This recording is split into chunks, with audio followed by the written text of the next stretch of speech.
पावलेले आहेत. त्यांना मी भावपूर्ण श्रद्धांजली वाहते आणि आत्ताच मी जखमींना पण भेटून आलेले आहे. काहींचं थोडंसं फ्रॅक्चर झालेलं आहे आणि काही मुका मार लागलेला आहे. त्यामुळे काही चांगल्या आहेत बाकीच्या सगळ्या स्त्रिया. आणि जशी मला लगेच घटना कळली, मी लगेच इथे आले. मी ह्या साईडला होतेच.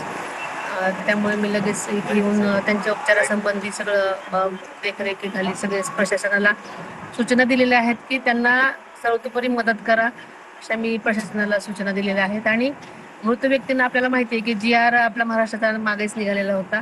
मृत व्यक्तींना 4 लाख रुपये आपण शासनातर्फे देणार आहोत. जखमींचाही संपूर्ण खर्च आपण करणार आहोत. अपघात नेमका कसा झाला या संदर्भात काय सांगता येईल का? चालत असताना बहुतेक ते ड्रायव्हर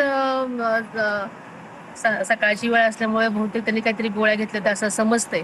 चौकशी अंती मला सगळी माहिती कळेल. दैवी घटना घडली, काय सांगाल? आताच मी सगळ्या वारीमध्ये झालेल्या अपघातातल्या महिलांना भेटून आले. खरं तर ही अत्यंत वेदनादायी आणि दुःखद घटना आहे. तर सासवड जेजुरी मार्गावर 3 महिला वारकऱ्यांचा मृत्यू झाला. ही दुर्घटना अत्यंत वेदनादायी आणि मन हिलावून टाकणारी असल्याचं सुनेत्रा पवार यांनी म्हटलंय.